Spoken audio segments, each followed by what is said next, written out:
Eternal God emperor के episode number 2 की starting में हमें बताया जाता है कि कुनलुन फील्ड के ईस्टर्न रीजन में काफी ज्यादा कमांडरीज हैं एंड युनवू कमांडरी जो है वो उनमें से एक कमांडरी है। हर साल सभी कमांडरीज को फर्स्ट सेंट्रल एम्पायर को सम्मान और टैक्स देना होता है। जिस राजा ने कमांडरी पे रूल किया उसे कमांडरी प्रिंस कहा जाता है।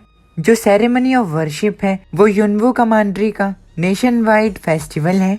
इस फेस्टिवल के दौरान सभी बच्चे जो होते हैं वो सैक्रेड मार्क मिलने का इंतजार करते हैं। ज्यादातर बच्चों को ये काफी ज्यादा छोटी उम्र में ही मिल जाती है, लेकिन रुओचन को 16 साल के होने के बावजूद भी सैक्रेड मार्क नहीं मिलता।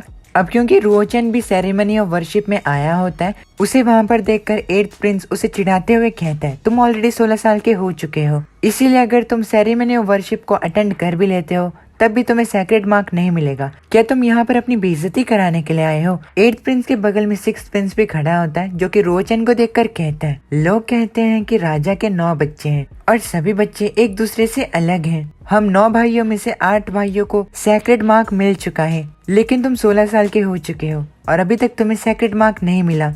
6th प्रिंस की बात सुनकर रुओचन कुछ नहीं कहता। अब 6th प्रिंस का मन यहाँ तक नहीं भरता तो वो रुओचन से कहता है आखिर तुम्हारा जिंदा रहने का क्या फायदा है, तुम्हें तो मर जाना चाहिए। अब तभी 8th प्रिंस कहता है इसे भूल जाओ 6th ब्रदर, हालांकि हमारे अंदर हमारे फादर का खून है, इसीलिए हमें इजीली सैक्रेड मार्क मिल गया, लेकिन ये चीज आम लोगों के लिए मुश्किल होगा, इसीलिए क्या पता कि रुओचन के अंदर हमारे फादर का खून है भी या नहीं। 8th प्रिंस की बात सुनकर 6th प्रिंस कहता है तुमने बिल्कुल सही कहा, मैंने भी काफी ज्यादा अफवाहें सुनी है। सच में रुओचन हमारे रॉयल फैमिली की बेइज्जती करा रहा है। अपने मॉम एंड अपने बारे में इतना ज्यादा बुरा सुनने के बावजूद भी रुओचन कुछ नहीं करता। रुओचन खुद से कहता है मुझे शांत रहना होगा, जब तक मैं इनसे लड़ने के लिए स्ट्रॉन्ग नहीं बन जाता तब तक इनसे लड़ने का कोई फायदा नहीं है। रुओचन के हाथ में क्रिस्टल होता है जो कि उसको उसकी पुरानी जिंदगी में मिला था जब वो 16 साल का था। रुओचन अभी भी हैरान होता है कि 800 साल बाद भी वो व्हाइट कलर का क्रिस्टल उसके पास ही है। रुओचन उस व्हाइट क्रिस्टल को देखता है एंड कहता है क्या इसका मेरे दोबारा से जन्म लेने के साथ कोई नाता है? अब तभी वहाँ पर युनवू कमांडरी के एक मिनिस्टर आते हैं एंड सभी लोगों से कहते हैं सेरेमनी ऑफ वर्शिप जो है वो अब शुरू होती है। फेस्टिवल के शुरू होते ही वो लोग अपनी रिलीजियस एक्टिविटीज को शुरू करते हैं, जिनमें पहली रिलीजियस एक्टिविटी होती है बेल को बजाना और दूसरी होती है बलि चढ़ाना। फेस्टिवल शुरू होता है एंड मिल जैसी चीज से काफी ज्यादा सैक्रेड मार्क जो होते हैं वो बाहर निकलकर दूसरे लोगों को मिलना शुरू हो जाते हैं। पहला सैक्रेड मार्क एक यंग लड़की को मिलता है जो कि सिर्फ 6 साल की होती है। उस लड़की का जो सैक्रेड मार्क होता है वो ब्लेज्ड सैक्रेड मार्क होता है। इसे एक 4th क्लास सैक्रेड मार्क की लिस्ट में गिना जाता है। अपने बेटी के पास उस मार्क को देखकर उसका फादर काफी ज्यादा खुश होता है एंड वो सभी लोगों को एक पार्टी में बुलाता है। अब अलग अलग बच्चों को मार्क मिलना शुरू होते हैं। ज्यादातर छोटे बच्चों को ही ये मार्क मिलते हैं और अगर किसी को भी मार्क मिलता तो वो काफी ज्यादा खुश हो जाता, क्योंकि मार्क मिलने के बाद ही तुम एक रियल वॉरियर बन सकते हो और तुम्हारा फ्यूचर भी सुधार सकते हो। अब ऐसा नहीं होता कि सिर्फ छोटे छोटे 6-5 साल के बच्चों को ये मार्क मिलता है, 12 से 13 साल के बच्चों को भी ये मार्क मिलता है, लेकिन अभी तक रुओचन को कोई मार्क नहीं मिलता। रुओचन खुद से कहता है सेरेमनी ऑफ वर्शिप खत्म होने वाली है, क्या मुझे कोई मार्क नहीं मिलेगा? अब तभी रुओचन के हाथ में रखा हुआ व्हाइट क्रिस्टल चमकने लगता है एंड तभी उस मिल के अंदर से एक व्हाइट कलर का मार्क बाहर निकलता है एंड सीधा जाकर रुओचन के सर पे लग जाता है। सभी लोगों को मार्क उनके सर पे ही मिलता है। जैसे ही रुओचन के पास उस मार्क को दूसरे लोग देखते हैं तो वो कहते हैं रुओचन तो 16 साल का हो चुका है, उसके बाद भी उसे एक मार्क मिला है। दूसरे लोग कहते हैं हाँ, वो बचपन से ही काफी ज्यादा कमजोर था, ये उसके लिए बिल्कुल भी आसान नहीं। रुओचन को मार्क मिलता देख 8th Prince and 6th Prince काफी ज्यादा शॉक्ड हो जाते हैं। अब जैसे ही ये बात युनवू कमांडरी के क्वीन को पता चलती है तो वो अपने सर्वेंट से कह के रुओचन को अपने पास बुलाती हैं। दूसरी तरफ अपने बेटे की इस अचीवमेंट पर लिन के खुशी के आंसू रुकना बंद नहीं होते, लेकिन इस खुशी को भी नजर लग जाती है। क्वीन का सर्वेंट उन दोनों माँ बेटे के पास पहुँचता है एंड उन्हें कहता है मार्क मिलने की खुशी में बधाई हो 9th प्रिंस। क्वीन ने आप दोनों को अपने पास बुलाया है ताकि वो आपके मार्क को पर्सनली रिव्यू कर सके। इस बात को सुनकर लिन काफी ज्यादा शॉक्ड हो जाती है एंड कहती है क्या क्वीन ने? अपनी मॉम को इतना ज्यादा नर्वस देखकर रुओचन अपने मन के अंदर कहता है मॉम इतनी ज्यादा नर्वस हो चुकी है, शायद ये क्वीन जो है वो जरूर एक टेढ़ी व्यक्ति होगी। ना चाहते हुए भी उन दोनों को क्वीन के पास जाना पड़ता है। क्वीन के पास जाने के बाद क्वीन उन्हें बताती है कि इस साल की सेरेमनी के इंचार्ज वो है, क्योंकि राजा जो है वो अकेले में रिफाइनिंग कर रहे हैं अब क्वीन अपने युनवू कमांड्री के एक मिनिस्टर से कहती है कि तुमने नाइन्थ प्रिंस के सेक्रेड मार्क के बारे में जानकारी ले ली है।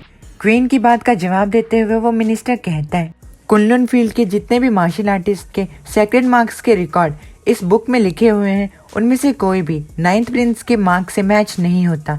इस चीज को सुनकर क्वीन मुस्कुराती है एंड कहती है अगर इसका पता नहीं लगाया जा सकता तो शायद से ये सेक्रेड मार्क जो है उसका कोई क्लास नहीं है। अब क्योंकि नाइन्थ प्रिंस ऑलरेडी 16 साल के हो चुके हैं और आगे वो अब ज्यादातर चीजों को अचीव नहीं कर सकते, तो रॉयल फैमिली की रिफाइनिंग रिसोर्सेज को बचाते हुए सिर्फ एक मैरो वॉशिंग लिक्विड बॉटल ही नाइन्थ प्रिंस को दी जाएगी। इस चीज को सुनकर लिन कहती है लेकिन जब सेवंथ प्रिंस को उनका सेक्रेड मार्क मिला था तो उन्हें 12 बोतलें दी गई थी, तो रुओचन को सेक्रेड मार्क मिलने के बाद भी एक ही बॉटल क्यों दी जा रही है। इस चीज का जवाब देते हुए क्वीन कहती है सेवंथ प्रिंस जो है उन्हें उनका सेक्रेड मार्क तब मिला था जब वो 3 साल के थे, और आखिर में सेवंथ प्रिंस रुओचन को कैसे कंपेयर किया जा सकता है। अब तभी वहाँ पर 8th प्रिंस आता है एंड कहता है जो हमारा 7th ब्रदर है वो हमारी क्वीन का बेटा है और उनके अंदर क्वीन का पावरफुल ब्लड भी है। पूरी युनवू कमांड्री में कोई भी उनके बराबर ताकतवर नहीं है और युनवू कमांड्री का जो फ्यूचर है अब वो सभी 7th प्रिंस के ऊपर है, और इसी वजह से जो हमारे 7th ब्रदर का नाखून है उसकी कीमत भी रुओचन की जान की कीमत से ज्यादा है।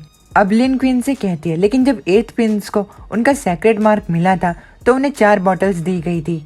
क्वीन लिन से कहती है जिसके अंदर जितना टैलेंट होगा उसे उतने ही रिसोर्सेज दिए जाएंगे। सभी प्रिंस में से 9th प्रिंस का टैलेंट सबसे ज्यादा कम है, इसलिए नेचुरली उसे सबसे ज्यादा कम रिसोर्सेज दिए जाएंगे। लिन जैसे ही इस चीज के खिलाफ आवाज उठाती है तो क्वीन उसे धमकाते हुए कहती है मैंने अपना डिसीजन ले लिया है लिन, अगर तुमने मुझे दोबारा से चैलेंज करने की हिम्मत की तो मुझे तुम्हें दोबारा से पिटवाना पड़ेगा। इस चीज को सुनकर रुओचन कहता है दोबारा से, इसका मतलब ये है कि क्वीन ने पहले भी मॉम को दूसरों से पिटवाया है।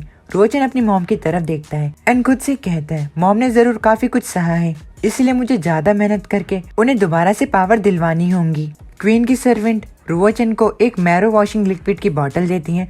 रुओचन उस बोतल को लेता है एंड अपनी मॉम के साथ वहाँ से जाने लगता है। उन्हें जाता देखकर पीछे से क्वीन कहती है 3 महीने बाद हमारी रॉयल फैमिली का ईयर एंड रिजल्ट का दिन है, इसीलिए 9th प्रिंस तब तक आप ध्यान रखिए कि आप मेहनत करें and washing marrow and breaking out channel stage तक तो पहुंच ही जाएं एंड एक रियल वॉरियर बनके राजा को सरप्राइज कर दें। इस चीज को सुनकर 8th प्रिंस कहता है आखिर वो 3 महीने में इस चीज को अचीव कैसे कर सकता है। जिस हिसाब का 9th ब्रदर का टैलेंट है उसे कम से कम उस स्टेज पे पहुंचने में भी 1 साल लगेगा।